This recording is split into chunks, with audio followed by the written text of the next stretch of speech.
Hi, my name is Pat, and this is my channel, Book Chat with Pat, and I'm glad that you're here. Today is Saturday, March 23rd, and this is my weekly wrap-up. This week, I continued my reading of Middlemarch by George Eliot. This is my March Mammoth, and it is also the novel that I am reading for the Classics and Company read-along. The delightful Kim at MIDDLEoftheBookMARCH is leading the discussion of this wonderful classic. I have read this novel twice before, once as an undergraduate and once as a graduate student, and it is a novel that I love. I fear, however, that my reading of it this March has really done the novel a disservice.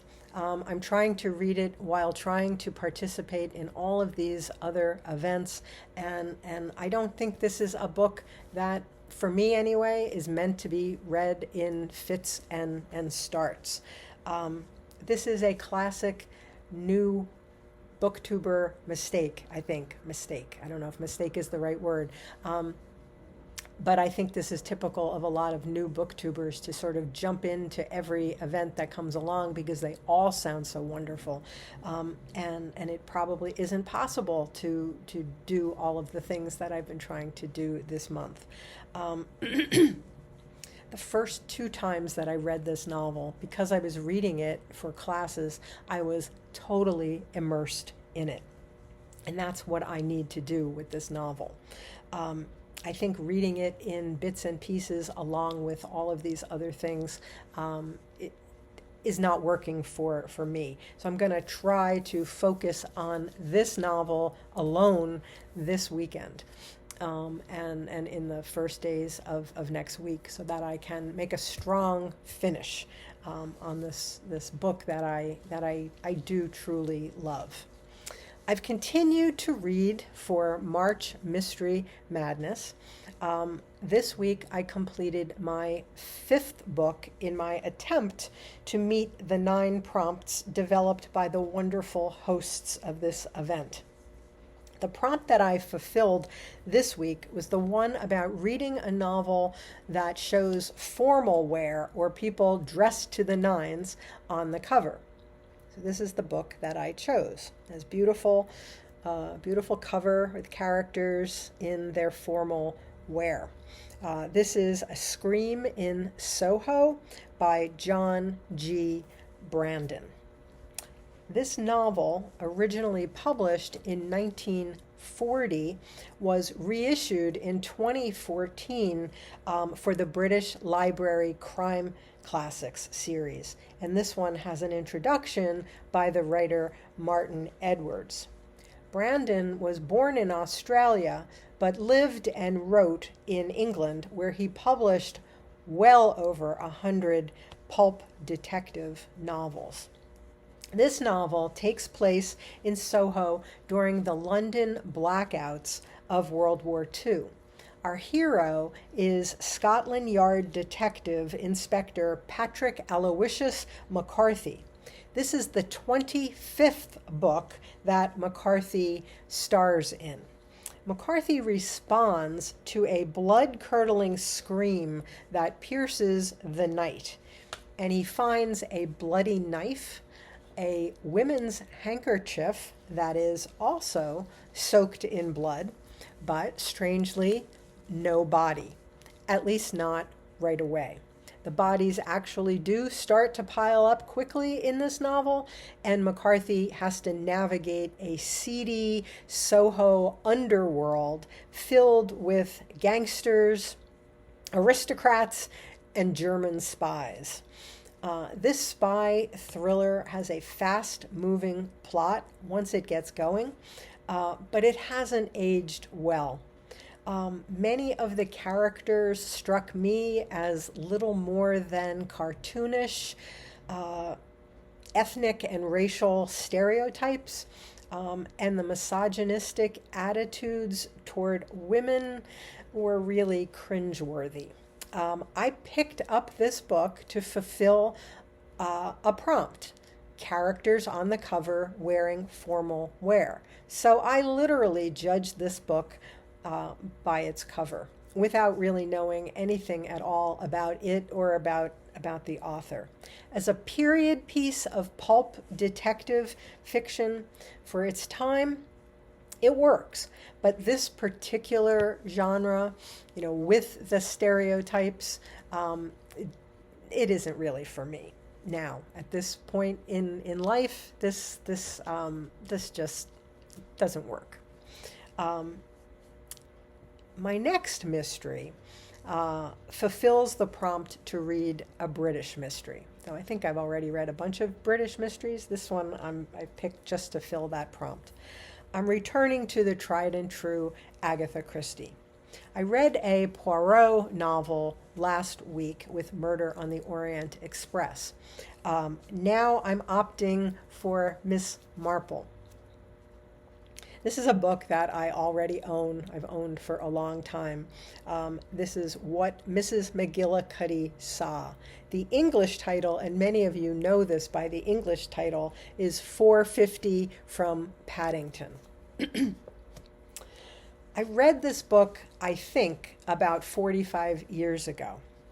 So the good thing about that is that I really don't remember it, other than that Mrs. McGillicuddy sees a murder on a train that is riding alongside the train that she's on. That's all I remember about it. This is the pocket paperback book that I bought back then, almost 45 years ago. I don't know if I will make it to the completion of all 9 prompts. This is my 6th. We'll see how the week goes. Okay, this week I also read the poetry of Louis MacNeice. I read everything that he has written that is anthologized in this Penguin classic book of Irish poetry, and I read several other poems that I also just had copies of. And that was all in preparation for my Thursday poetry event, where I've been reading Irish poets for the month of March to support the Irish Readathon. I've now presented 3 Irish poets, Seamus Heaney, Padre O'Tuma, and Louis MacNeice. I will do one more Irish poetry episode this coming week. Can you guess who that will be? Okay. The best book that I read this week was one I read for the Irish Readathon. This is the memoir, Are You Somebody? The Accidental Memoir of a Dublin Woman by Nuala O'Fwélán. I am in love with this book. O'Fwélán did not start out to write a memoir. Rather, she was asked to write an introduction for a collection that was being made of her journalism. And she started to write the introduction, and she didn't stop. What came out of that effort was this book, this memoir. O'Fwélán was born in Dublin in 1940, the second eldest in a family of 9 children.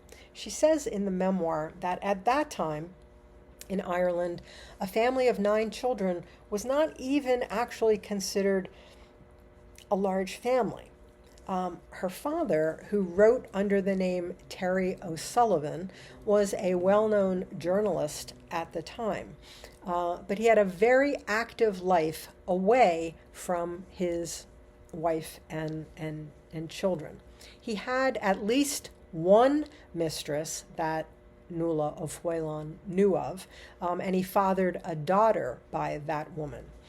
He could be brutal to his largely abandoned family when he was home. He was known to be physically abusive to his wife and to his sons.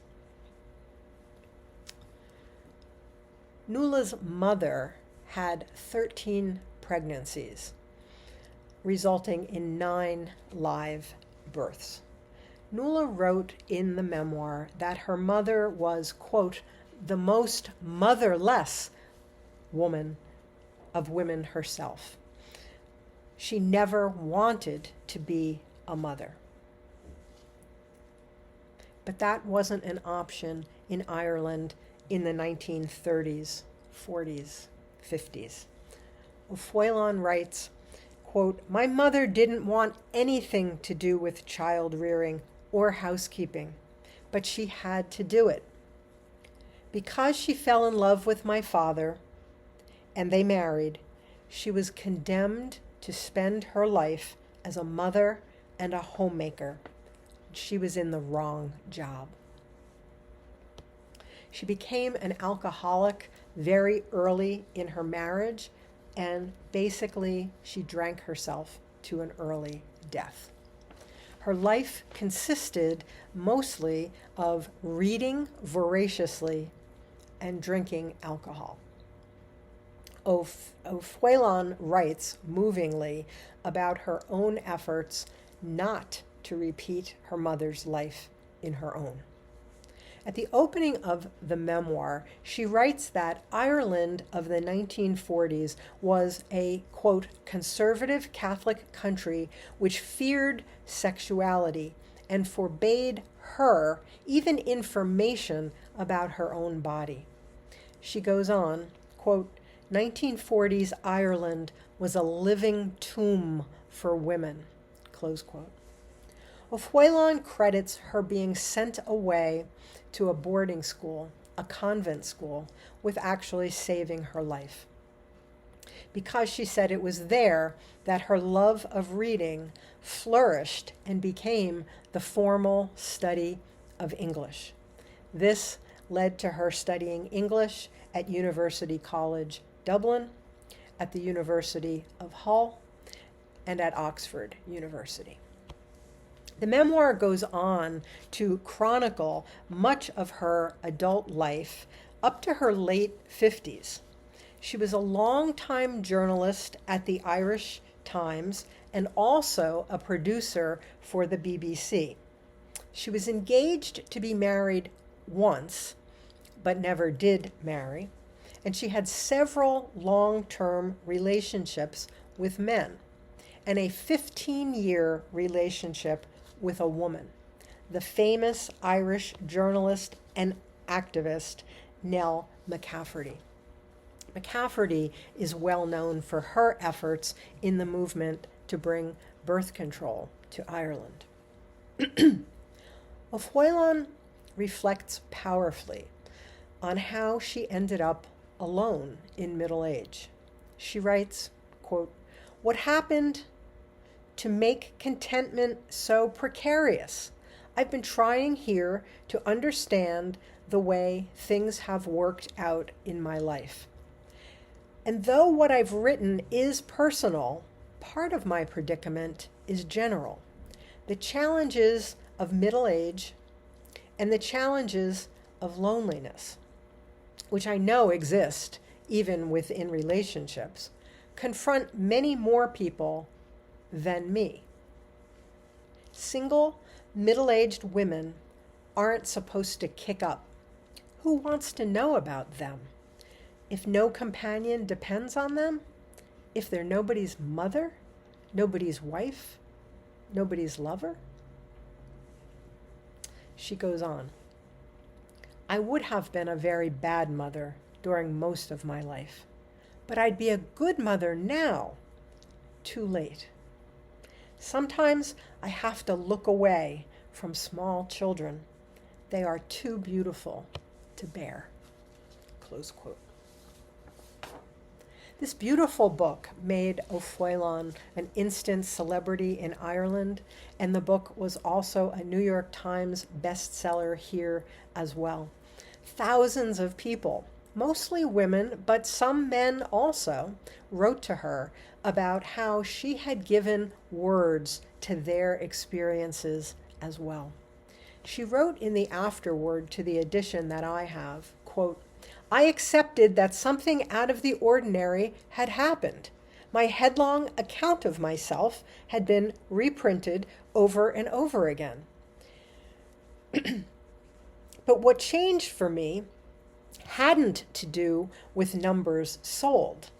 It was that what I had thought was merely personal had turned out to have meaning for other people. I never envisaged such cherishing. When I called my memoir, Are You Somebody?, it was largely to preempt the hostile people who would say at my writing anything about myself at all, who does she think she is? I never imagined something a bit like love. So that's it for this week. I just received my long-awaited copy of Percival Everett's novel, James. And this is the retelling of Mark Twain's The Adventures of Huckleberry Finn from the slave Jim's perspective. That's first up for me this coming week after I finish Middlemarch. Hopefully, I will also conclude my reading of the March Mystery Madness prompts, but I don't know if I can get 3 more in. I'm going to do the best that I can. And if I can, if time permits, I will read another banned book and do another video on that. And as I said, there will be one more Irish poetry video coming on Thursday. So that's it. As always, I thank you for watching. I hope that you're doing well. I'll speak with you again soon. Take care.